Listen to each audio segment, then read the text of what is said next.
ముందుగా కాంతి టీవీకి ధన్యవాదాలు తెలుపుకుంటున్నాము. ఎందుకంటే ఈ పొద్దు ఇక్కడికి మేము మద్దతుగా తెలిపినందుకు మీ అందరికీ కూడా ఛానల్కు ధన్యవాదాలు. నా పేరు రామకృష్ణ యాదవ్, కోవిడ్ ఎన్ఆర్ఐని. ఈ పొద్దు ప్రభుత్వానికి 5 డిమాండ్లు ఈ బీసీల హక్కులుగా నిర్వహించాలని చెప్పి మేము 5 డిమాండ్లు పెట్టడం జరిగింది. మామూలుగా బీసీ చట్టం అంటే బీసీలకు ఒక ఆయుధంగా నిలుస్తుందని చెప్పి ప్రతి ఒక్క బీసీ సోదరుడు ఆలోచించాలి. ఇది మన అందరి హక్కు, మనం సాధించుకునేంతవరకు ఇచ్చిపెట్టకొద్దామని చెప్పి బీసీ సోదరులు ప్రతి ఒక్కరు కూడా ఆలోచించాలని చెప్పి బీసీ చట్టాన్ని అమలు చేసేంతవరకు ఉండాలని, అదేవిధంగా మనం రాజధానిలో 1000 ఎకరాలు మనం కేటాయించాలి. ఆ రాజధానిలో మన 1000 ఎకరాలు మన 130 కులాలకు ప్రతి ఒక్కరు కూడా సమాన భాగస్వామిగా చూసుకోవాల్సిన బాధ్యత మన అందరి మీద ఉండదు. కాబట్టి ఈ 130 కులాలు కూడా ఐకమత్యమై ఈ ప్రభుత్వాన్ని హెచ్చరిస్తున్నాము ఖచ్చితంగా. అదేవిధంగా కార్పొరేషన్లు ఇప్పుడు 10 సంవత్సరాల నుంచి కార్పొరేషన్లు ఇచ్చిపెట్టారే కానీ అక్కడ కుర్చీలు కూడా లేని పరిస్థితి. బీసీ కులాలని చెప్పుకుంటూ 79 ఏళ్ళ నుంచి కూడా మనల్ని బానిసత్వంగా చూస్తున్నారు. ఇప్పటికైనా మేలుకొని మన రాజ్యాధికారం కోసం మనందరం కూడా కష్టపడితే బాగుంటుందని ప్రతి ఒక్కరు కూడా ఆలోచించండి.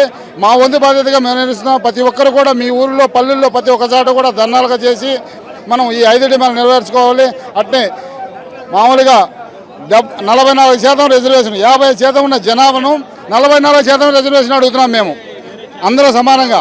ఇంతవరకు విద్యా వైద్యంలో మాకు ఎలాంటి రిజర్వేషన్లు లేవు. కాబట్టి ఈ రిజర్వేషన్ కల్పించాలని చెప్పి మా పిల్లకాయల భవిష్యత్తు కోసము ఈ పోరాటం జరుగుతుంది.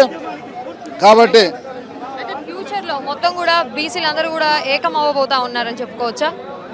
ఖచ్చితంగా ఇది అందరూ హక్కు. ఈ ఏ ఒక పార్టీకో ఏ ఒక వ్యక్తికో ఎవరికో కాదు, ప్రతి ఒక్క బీసీ బిడ్డగా ప్రతి అందరూ హక్కు. కాబట్టి ప్రతి ఒక్కరు కూడా వాళ్ళ బాధ్యత. కాబట్టి ఇది అందరూ ఐక్యమవుతారు.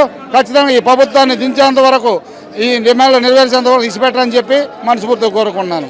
అయితే బీసీల ఐక్యతను బీసీవై పార్టీకి ఏ విధంగా మీరు అందజేయబోతా ఉన్నారు? అదేవిధంగా ప్రభుత్వాన్ని బీసీలకి ఏమేం కావాలని చెప్పేసి నిలదీయబోతా ఉన్నారు? ముందుగా కాంతి టీవీకి ధన్యవాదాలు తెలుపుకుంటున్నాము. ఎందుకంటే ఈ పొద్దు ఇక్కడికి మేము మద్దతుగా తెలిపినందుకు మీ అందరికీ కూడా ఛానల్కు ధన్యవాదాలు. నా పేరు రామకృష్ణ యాదవ్, కోవిడ్ ఎన్ఆర్ఐని. ఈ పొద్దు ప్రభుత్వానికి 5 డిమాండ్లు ఈ బీసీల హక్కులుగా నిర్వహించాలని చెప్పి మేము 5 డిమాండ్లు పెట్టడం జరిగింది.